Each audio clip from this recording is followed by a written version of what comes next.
Talk to me about Stone. What was he like growing up as a kid? Stone was the oldest of three, our firstborn. He was I always called him my mother hen. The age difference between him and our middle son, AJ, was 3.5 years. And then between his youngest sister, 10 years. The relationship between Stone and the youngest sister, Jersey, they just had a really close relationship. He was always taking care of her, and that's why I called him my mother hen, because he was always helping me out with both of them and always playing with them, giving them attention. And he was a kind, loving, always cared about others. He always put others first. Yeah. Let's fast forward now. We're getting ready for college, right? What does he want to do? So his goal was to go into business. He wanted to eventually open his own business, be a designer of his own clothes. So that was his goal. His freshman year, I remember orientation, let me back up, when we dropped him off for move-in day. He had a lot of fraternities come up and give him some papers saying, come to our party, meet our fraternities. And they were like volunteers helping you move in, helping you carry bags up and stuff. And he didn't say anything to me at the time, but he had mentioned something to Cory later on, hey, I got all these, I'm gonna go check them out. So that was the first we heard about fraternities. It was never mentioned before that. He never said anything about joining, no desire, nothing like that. Fast forward, maybe a couple weeks, he had mentioned something to me about looking into them and joining them. And, I was very hesitant being, I'm like, Stone, this is your first year. Let's focus on what we're there for, and that's your grades and making sure you do what you want to do and get a degree. And he went and checked a couple fraternities out, because that's what he did. He was a very smart kid. I didn't have to worry about him. And he had reported back to me. We were very close. We texted or talked every day. That was just our relationship.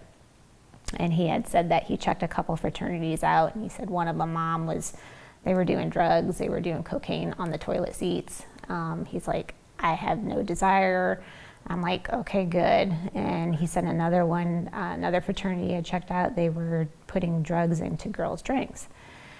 And, after he told me this, I was like, Stone, seriously, is this something you want to, I don't think it's a good idea. And, and that was the last I heard about it. Kind of discouraged him as well. Yeah, I think it completely discouraged him, and nothing was ever mentioned after that. Until his sophomore year, early January of 2021, actually a phone call, we talked for probably over an hour, and that's when he told me he was pledging Pike at Bowling Green. And it caught me completely off guard because nothing was ever mentioned, and this is something totally new out of the blue. And he went on to say, Mom, I know a couple guys that are current members. One of them he played basketball with in high school, knew him very well, and another one actually went to his high school, graduated a year earlier. So they were both in there. So he had that relationship of knowing someone. So and there was another kid from the Columbus area. Another kid from the Columbus area who was the new pledge educator. So there was that acquaintance. So for him to tell me about it, he was excited because he knew people. He also, they'll help me with my grades, they'll help me keep up my GPA.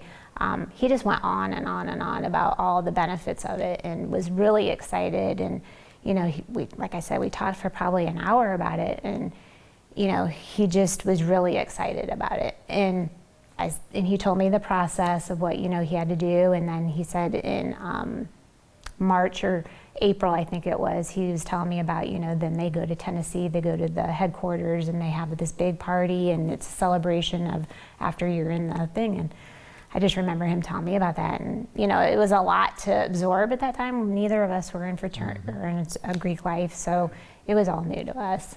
Did he give you any sense of why he had a change of heart from that first year to the second year? No. I No, know a his couple girlfriend just- at the time was in a sorority. His roommate was also joining another fraternity. And I think it was just that, I don't know. And I think some of it might have been, his sophomore year of school. You become more social, you know more people, Yeah, so you're there's a actually lot getting of out it. more, you're getting more involved. So I think it was just a norm for everybody to get together, and that was like, oh yeah, Right. this is another step of socializing on campus. So what are you guys thinking?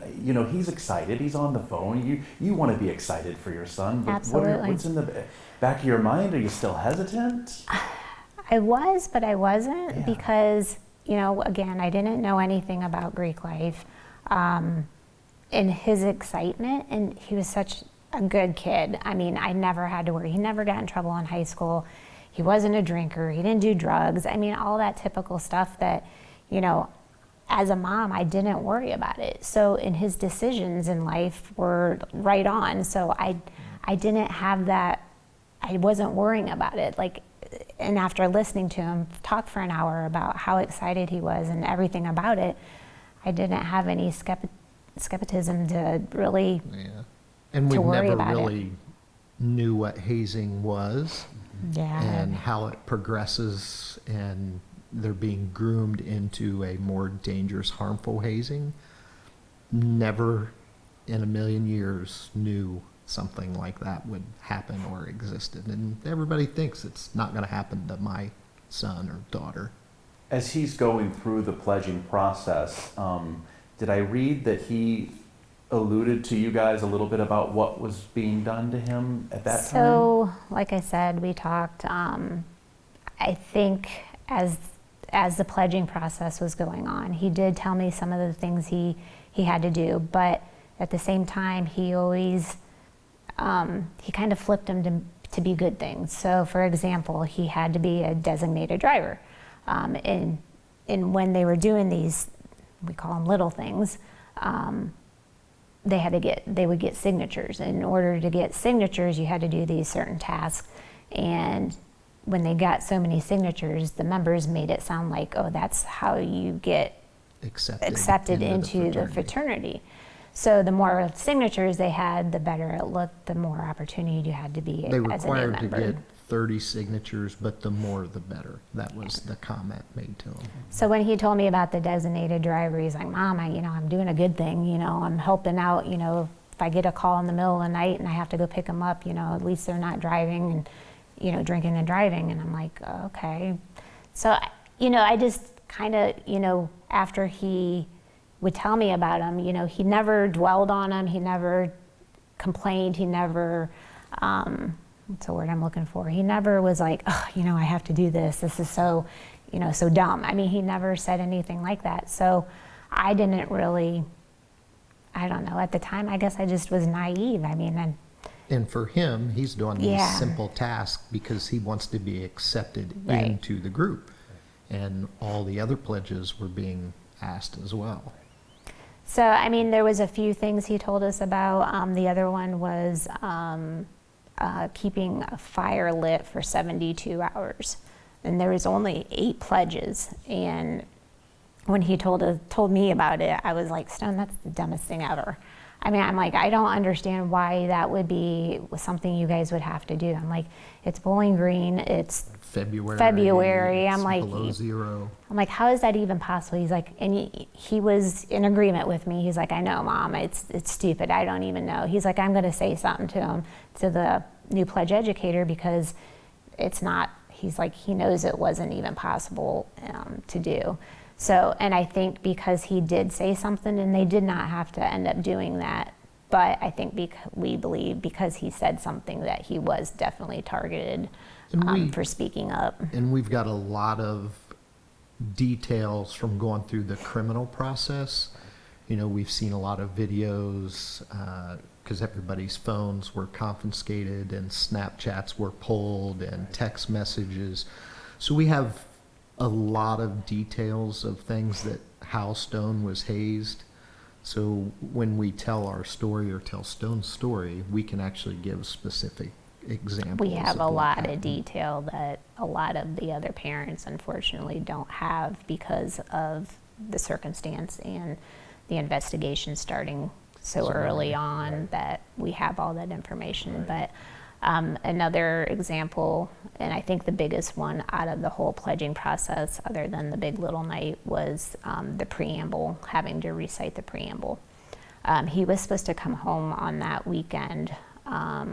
He said he was, because we were leaving to go to our daughter's softball tournament for the weekend, so he was going to come home and watch the dogs. He was going to bring his girlfriend, and it was on a Friday, I believe, and he said he was going to be home like 8 o'clock or whatnot. I mean, no, it was actually a Thursday night because we were leaving Friday. So Thursday night, he said he was going to be home around 8 o'clock. Okay, great, whatever. Well, I remember that night it was like 11 o'clock, and I thought, okay, this is strange, but I had him on 360 or whatever. I could see that he was still in Bowling Green, so I had to text him, and I was like, hey, thought you were coming home tonight. Are you still going to make it home? Weather was starting to change. Weather and was, snowing. yeah, it was snowing. It was pretty bad, and I was just worried about him coming home. And he had text back and said that, yeah, I have to recite the preamble. We're at the fraternity house. The pledges have to recite the preamble in order, as part of the pledging process. And he said, we have to recite it. And he's like, I can't remember. He said, we're working on it. I'll be home tonight. Okay, didn't think much about it. Well, then it was like, I don't know, 2, 3 o'clock in the morning, and I had noticed he still was not home. So I texted him again, and I was like, what's going on? And he said very short words. It was having troubles reciting the preamble. They're not letting us leave. I told him that I was heading home. I had a 2-hour drive ahead of me, and he said, I should be leaving here shortly. Okay. So he ended up coming home, and that next morning I remember talking to him. I was like, what's going on? And he said, yeah, he kind of went over it, and he again played it off as no big deal. He's like, we have to read, and he showed me the actual preamble. I think it was 59 words. And he's like, we had to recite it. He goes, but he goes, we were so tired, Mom. He's like, we had been there all night, and he's like, it was just so hard. We just couldn't get it. He goes, but I told him that I would come back on Sunday and that I would recite it then, and they were okay with that. And I was like, okay, well, he showed me the preamble. I didn't think anything of it. I thought it was just a matter of repeating the words, just memorizing it and saying it to him. And he didn't give me all the details that we got later on of what went on that night. It was pretty bad. So then we find out that, they're circled up. They have to recite it, and then when they don't get it, they start getting belittled. Are you stupid? You're wasting Yelling at time. them. Pulling kids out individually to have them recite it if they can't, making a scene in front of all of the other pledges. And this is And the officers that were all there. new pledge educators to presidents, to all the officers, belittle them. And then we've even heard years prior where they've dumped Cheerios over their head while they were trying to study it, and then told them to start counting the Cheerios on the floor, and then the new members would start counting them as the new pledge educator, or some of the senior members would stomp on the Cheerios and then tell them, why can't you count this? And just like a belittling process of, Yeah, so I know there was more things that went on that night. Obviously, he didn't share that with me. So it was those types of things that, we find out later, I mean, he went to his girlfriend multiple times crying because of the things that they were doing to him. Unfortunately, he didn't share any of that with me, so I couldn't do any more. and a lot of the things that happened to Stone prior to the preamble was little things that kind of draw you in, and he's feeling like, I can get through this. And it was go to someone's house and have to clean an active member's house, or meet them at the bar and carry out the trash at the bar they work at. like Shari said, he was a designated driver, or he had to run and get pizzas for him when they were playing like a club frisbee at the school. And It's like, you know, you hate to say call them these little things, but, you know, it's these tasks that they have to do that there's no harm being done, you know? So all those things were done, and then that led up to the big little night. So take me to March 4th, 2021, and the phone call you received. Yeah. So that night, Stone had said something to me that he was excited because of the big little night, and that he was going to reveal the big brother, which was the kid that he played basketball with in high school. So that was his big brother, actually from Delaware. And he had told me about that night coming up. He said, but, you know, Mom, we got to drink. I was like, in the back of my head, I'm like, okay, you got to drink, you know. In my head, I'm thinking beer pong, you know, no big deal. We all, as college students, drank. I mean, I get it. So, and again, as a smart kid, in the back of my head, I'm like, okay, well, one, you don't have to do anything you don't want to do.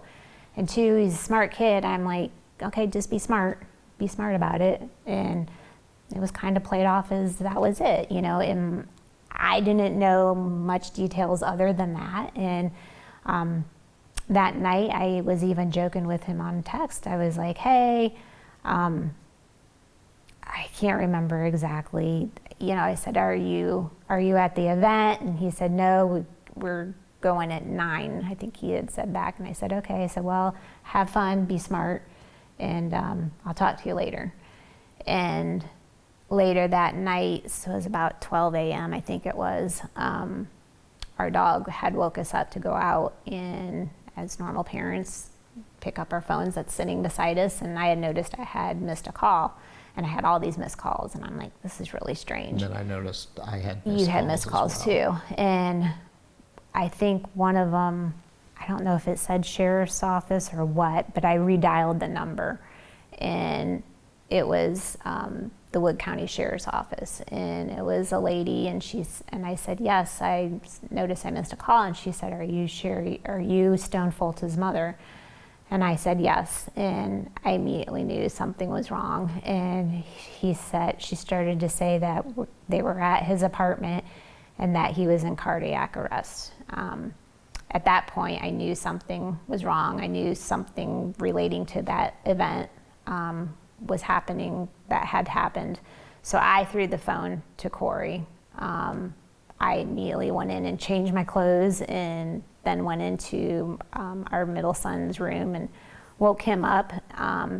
He had noticed he had some missed snaps from Stone's girlfriend, who was trying to get a hold of us. And they had just started dating that month before, so we didn't have any contact information that we shared with each other. So she was trying to get a hold of someone in the family, got a hold of him, gave very vague details to him, but you talked to the sheriff. Yeah, the sheriff was giving us as little information as possible because they knew the situation Stone was in, and said we just needed to get there right away. And, you know, we had several hours ahead of us before we could even get to where Stone was at. I can't imagine that drive. Yeah, it was awful. It was, our middle son ended up going with us. AJ went with us. We were trying to get a hold of my sister to come over because our daughter at the time was 10. She was sleeping. I did not want to wake her up. Called our neighbors that lived down there. Could not get a hold of them, and then finally got a hold of our other neighbors, who then finally came over, stayed with our daughter, and then we drove 2 hours to Bowling Green. Had spoke with one of the doctors, I think it was the ER doctor, and was giving us details on where to go and kind of keeping us updated, as little information as they wanted to share. But it was a long drive. Yeah. And we went to Wood County Hospital. Yeah. It was COVID, so add that on top of it. They would not allow our son in. They wouldn't allow AJ in. Back into the ER room. Yeah, But when he we wasn't pulled allowed in, the Life Flight was sitting in the parking lot waiting to leave, but they wanted us to see Stone first, and then they were going to fly him to Toledo. And when we walked in there, he was hooked up to everything imaginable, and basically they told us his blood alcohol content was 3.9. I mean, I don't remember. Yeah, it I think it might have been over 4s, yeah. 0.4. Basically said they couldn't do what they needed to do in order to help him at that hospital, so they needed to life flight him to Toledo. And I remember leaving there. We weren't there that long. And they wouldn't let you ride in the... They wouldn't let me ride in, which was just devastating because I had no idea that was going to be the situation, so that was very difficult. But we walked out of the hospital, and that's when the detective was there, and he had Stone's phone because his girlfriend had it, so that helped out everything. And he got some information from us, told him, you know, what was going on that night, that there was a big little event happening at a fraternity and that he was trying to join. So I think that information really helped speed up and get a lot of information out there. Because he reacted, he was phenomenal. I mean, he shared information with us that he didn't need to share with us throughout the whole process. He kept in contact with me daily. But he was there, and then we ended up driving to Toledo, and that was probably, 3 a.m. when we got there? 3 a.m.? Mm-hmm. Yeah, it was the middle of the night. And we got there, Stone had not, he was there, but they were getting him set up in the ICU room. And so we were out in the waiting room waiting for him to get settled into the ICU. And I remember the dean of students showed up from Bowling Green. And it was the oddest conversation. I mean, we're in complete shock, first of all. And then to have this guy who you've never met before show up and start asking questions, I was like, who are you?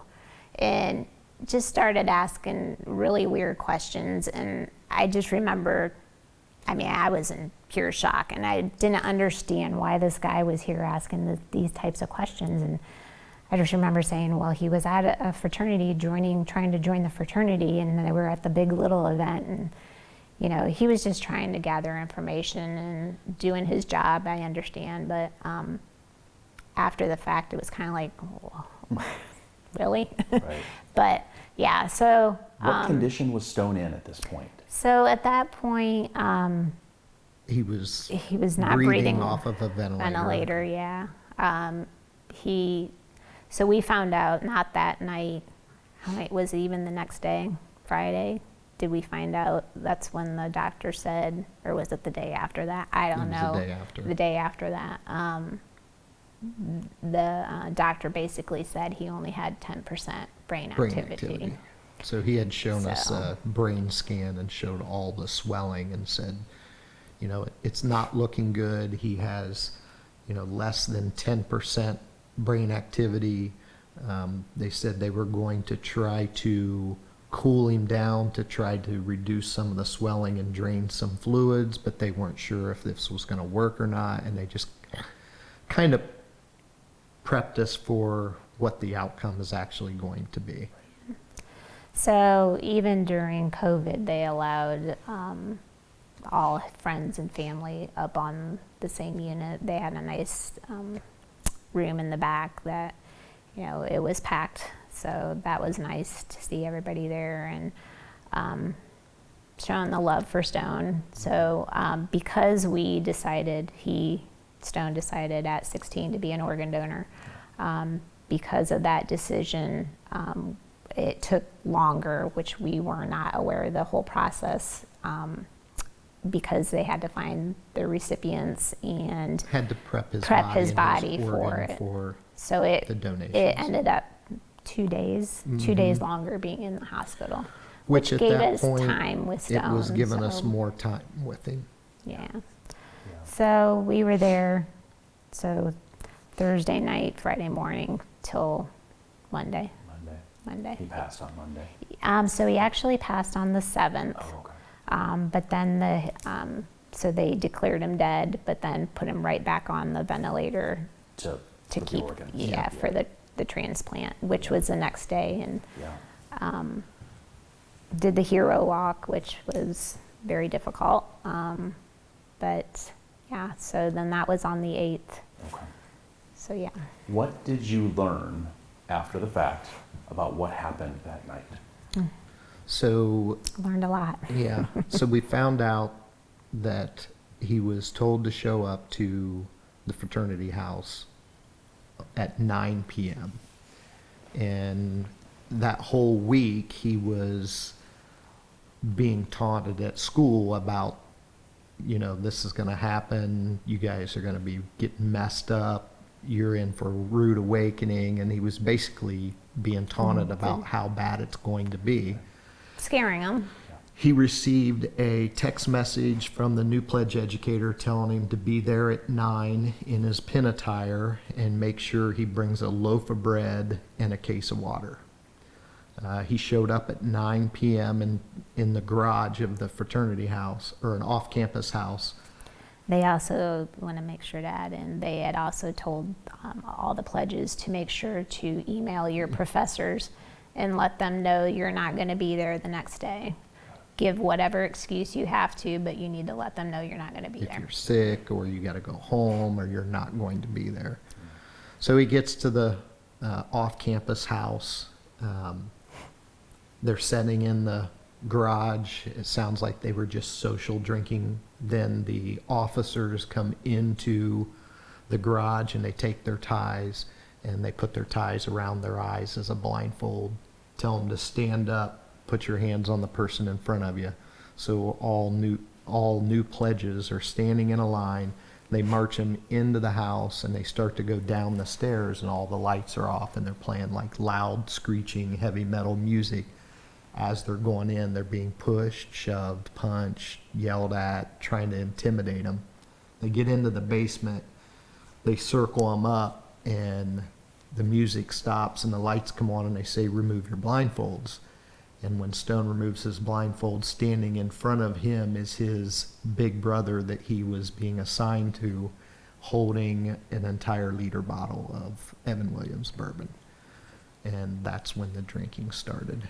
And we've seen videos where they're lining all of the new pledges up and going right down the line, telling them to chug and take a pull, take another hit, and they're yelling and hollering and celebrating.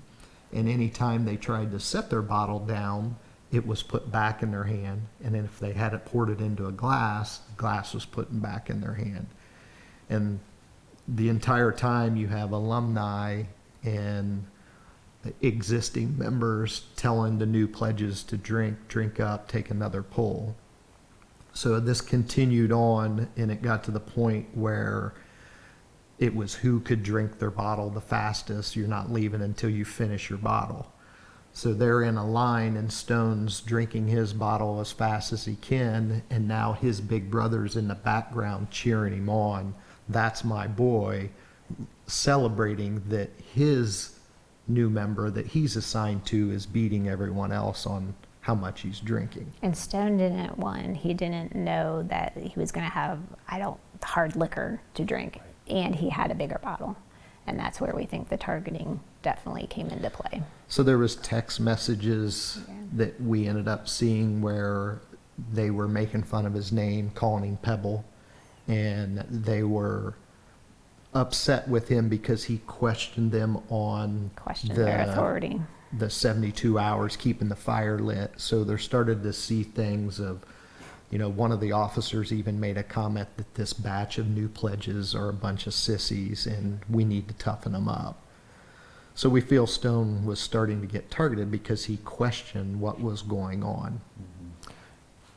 Yeah, I was just going to say, and you also have to remember too that he had 2 or 3 people that were members that had told him they went through the same thing. So in the back of Stone's mind, I know he's thinking, well, they went through it, I can do this. If they went through it and they made it through, I can do it. And I know that's the whole reason of him drinking that as fast as he can, because he can get through it and just be over with, and then He's a member and he can move on.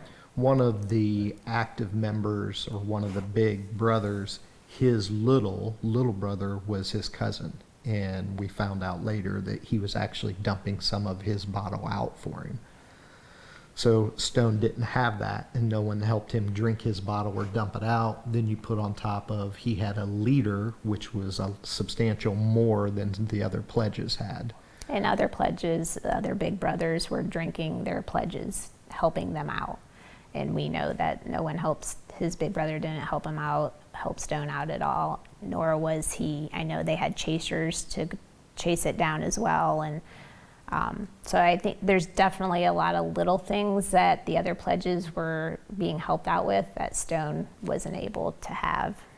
So the part of the event, when he started drinking to when he was took back to his apartment, was about an hour.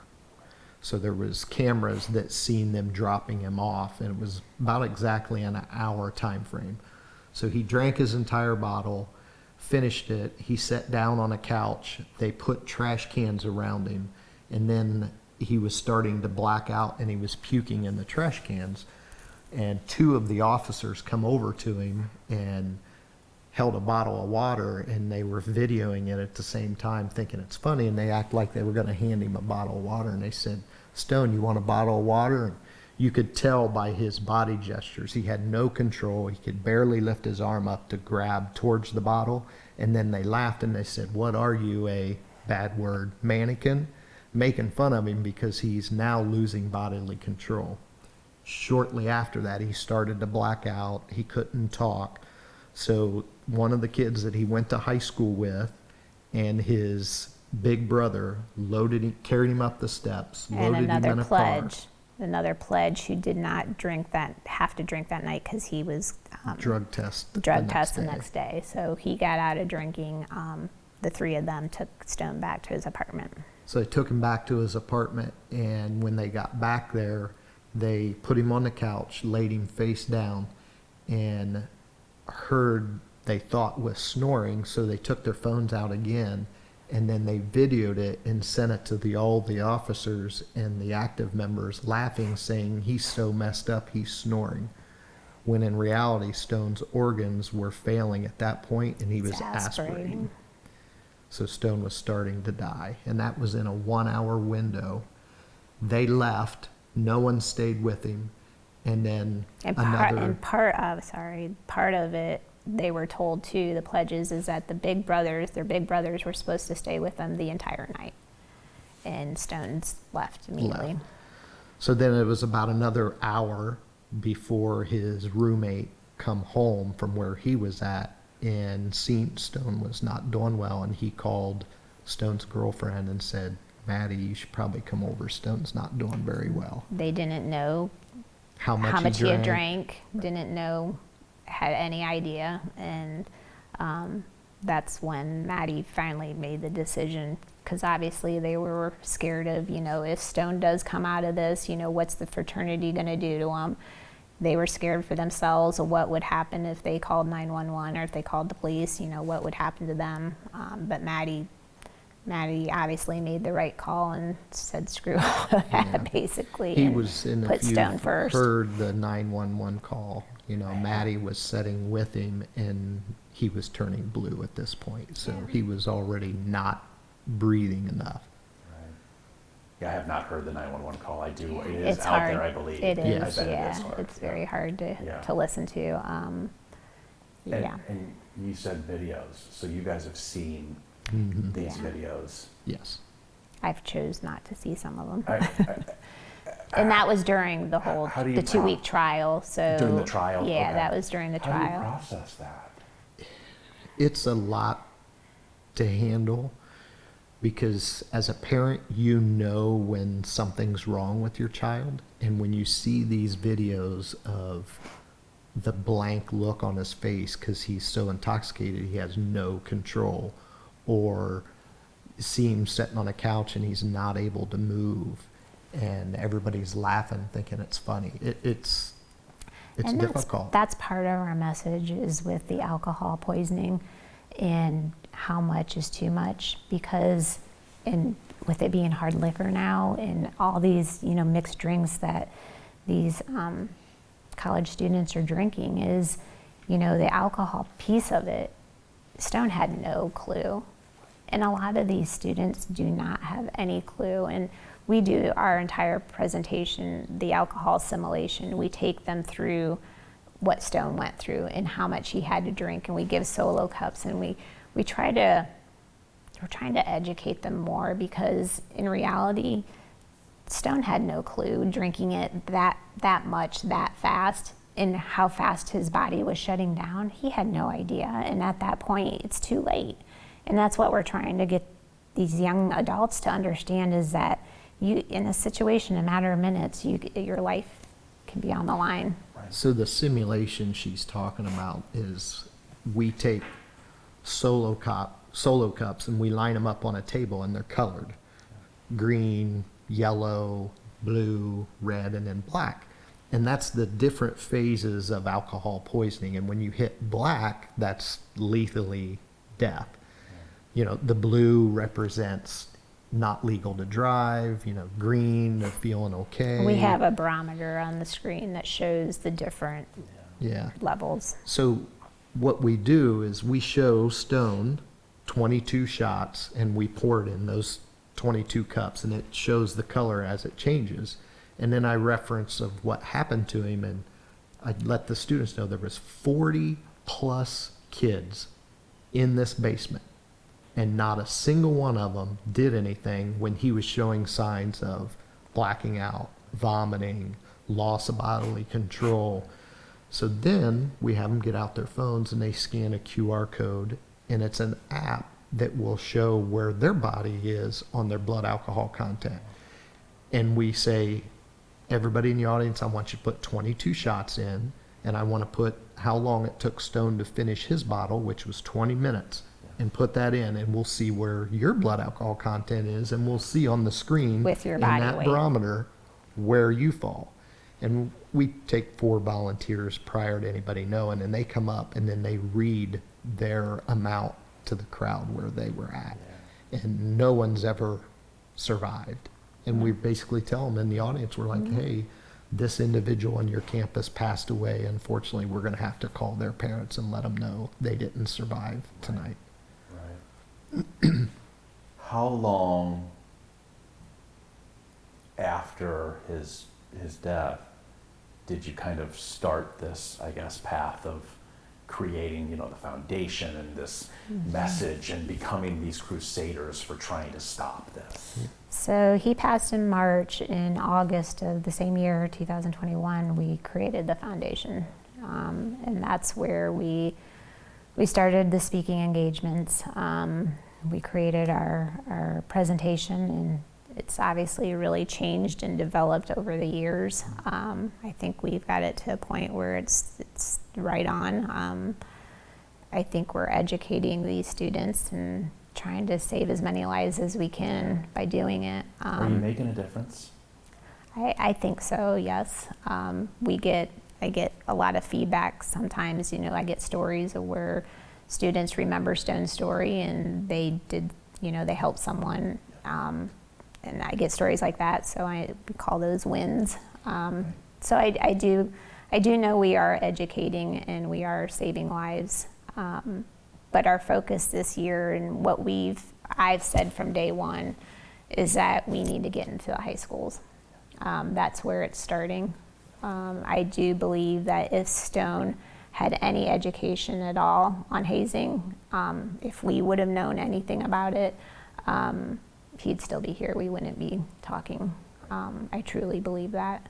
I think everybody needs to realize that it's not just one family or one process that's going to eradicate the hazing. It needs to be pieces from everywhere, from education in universities to education in high schools to education in middle schools to universities showing transparency of what hazing they've had at their universities, as well as accountability.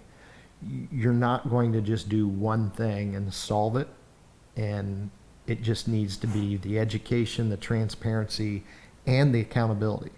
I mean, one of the individuals in Stone's case pled guilty, was charged, on probation, and then still has incidences after, not necessarily hazing, but Broke his drug probation. abuse, Yeah, I mean, alcohol when he's wearing an ankle monitor, multiple things. So there needs to be severe accountability as well as education and transparency. It's just not one thing. and Stone had 2 strikes against him. He didn't have the education in high school, and then when I took him to orientation at Bowling Green, there was no mention of hazing. There was no visual aids. There was no table set up with, they had everything else on counseling and all this other stuff, but there was never anything on hazing. So he had 2 strikes against him right then. And is that surprising, because hazing goes back so long? Oh, it does. It does. And it's unfortunate because it's become so much more severe. And then you add alcohol and drugs and all that to it. And then it's obviously leads to death. So, but like I said, I think it needs to, it really, and we're seeing more incidents in high schools. So I think that's more of a reason. We have a curriculum that we created.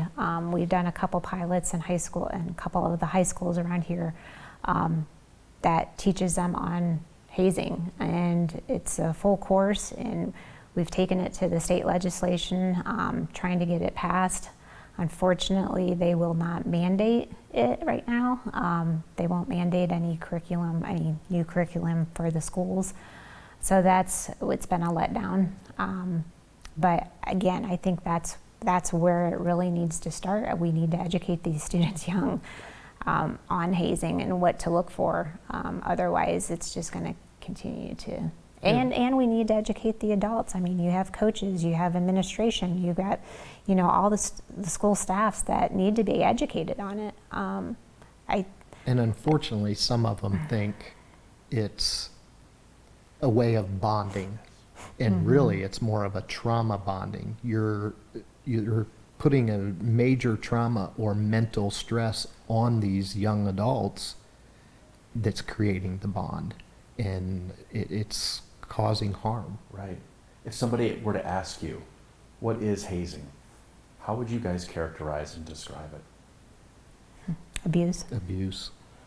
I mean, it's the one word. It's abuse. It's doing something that I always reference back to. If you're being told to do something and you get up and you do it in front of your parents, are you going to be okay with it? Or, and an adult, are you going to be okay with what you're having to do? And it's, yeah. And it's just, you got bullying, you got hazing. Bullying, where you sit there and you exclude them. Hazing, you include them. So, and I think the bullying just leads into hazing. And if, like I said, if you don't start to educate these students young enough about it, that's where it just gets more and more severe. And you've seen the news and how severe these cases are getting with assault, sexual assault. Yep. Is it just sickening to see? It's sickening. It's hard. It wears on me seeing it. I get the Google alerts all the time and seeing a new case, and it's just the powers that be that have that power need to make the change. Just for example, our curriculum and trying to get it into these schools, it's the power of the people, the state legislation, that needs to make these decisions, and they have the opportunity to change it. And until they decide that, okay, this is something we need to do, we need to change it, it's not going to happen. Right. And, it's the leadership, it's the presidents of the universities, it's the national organizations of Greek life. They got to take ownership, and they need to be the ones to say, okay, enough is enough, and make the change. Right. Like the judge said in the criminal trial, if the adults in the room are leaving the decisions up to these 17, 18, 19-year-olds, it's not going to change. Right. His death helped with Collins Law, right? Did it kind of help get that through? Yeah. What else would you guys like to see in terms of law, or does it need to be strengthened, or do they need to have more laws? Or Yeah, that goes back to what we're calling Stone's Law and getting Okay. that passed. Okay. What does that entail? So Stone's Law, it would be to have our curriculum be taught in specifically health classes, because that's where it would touch each student through the process. So they would get our curriculum. It would educate them on hazing, And alcohol unfortunate, and poisoning. alcohol poisoning. It takes them through the alcohol simulation as well, and teaches them about being a bystander and what to look for in that aspect of it. But unfortunately, like I mentioned earlier, they will not put a mandate on it. So if we can still get that passed, it would be an option for schools to use. So if we could push that, that would be our next goal. So I think with Where does that stand right now? Is it? So we met with the state, a couple of the state representatives. When was that? Early August. Kind of was left in the air. Some of the education committee was going to take a look at it. They're writing it up. We haven't heard anything back. Yeah. So Okay. kind of in limbo right now. Yeah, but if it's something we can get into the high school, middle school, that's the first touch on education on hazing and alcohol poisoning. Then Collins Law pushes the universities to start to be transparent and increase the hazing. So there's a second touch. And then if you can get the universities as well to add more into education, like anyone says, you got to see it three times to start to remember or memorize it. I think if you get it in early in middle school or high school, followed up with the beginning of universities as their freshman orientation, and then again midway through higher education, that would Yeah. be helping a lot. I really think high schools need to do more. I want to circle back. Anything else that you learned about his hazing against him that you would want to share, or did you guys pretty much get it all out there? Well, we've learned some gruesome details about the hazing. I Okay. mean, like, not necessarily on Stone, but some of the other members spit on a toilet seat and say, lick the spit off of a toilet seat, get a signature. We've heard it all. Right. I mean, you think that, just the stories of the hazing that goes on and that some of the acts that they have to do is just, it just blows your mind, because it's like, we're all human. Why can't we just all be kind to each other? Why is this stuff going on? And I think, they call it traditions. And I think with these kids that, they had to do it before me and they made it through. And so I got to do it. If this is where I have to do in order to make it as a member, I'm going to do it. We had That whole sense of belonging. a mom reach out to us after our first or second interview, shortly after Stone had passed, and her son, I think they was from one of the southern states. Her son was playing football. He was hazed, I think she said he was 290 some pounds. He was stripped down naked, put against a wall, and they sprayed him down with bleach, and they stuck the bleach in his mouth and sprayed it, and it ended up causing permanent damage. They had to remove a portion of his esophagus, and he was down under 190 pounds now. And that was athletic shortly team after, related, yeah. but it was shortly after. Right. So we've had, even you receive a message from a guy that was in college back in late 70s, Yeah. telling That was how he early was on. tied up and hazed. We continue to get calls. Our lawyers just got calls from a parent. Son attends Ohio State, and this was back in the summer. Concerned that he was going through hazing and didn't know what to do. And the lawyers reached out to us asking if we would talk to him, and of course. Well, the parent was very scared because I think he was there on a scholarship, and our lawyers ended up telling him, well, you need to drop everything. And I think they were from out of state, and so our lawyers said, you need to drop everything you're doing and go pick him up, and he did. So I don't know what necessarily was going on, but we get a lot of calls like that, and parents knowing their son's going through the same thing and not sure what to do and who to go to, and asked us to come speak at universities. Hazing's really bad here, can you come speak? And it's overwhelming at times. What I find the hardest is continuing to see it go on and seeing the news, and especially in high schools, seeing these young kids go through this and how it's going to impact the rest of their lives. Right. I'd say as parents, if your son or daughter is joining an organization and you're aware, you need to be involved and you see any change of pattern. Like one of the things Stone was early signs of hazing was he was told he's not allowed to wear anything but his pin attire, which is dress up in a tie. Only Thursdays you go out, that's the only thing you can wear is your pin attire. So if you start to see little things. But we didn't know that though. No, either. I'm just saying so now, if your parents are engaged. Right, Yeah. yeah. And you start to see a change. Just react. Right. Trust your instincts and Right. trust your gut and react to it, and don't let down. Right. So what is Stone's legacy? What is it?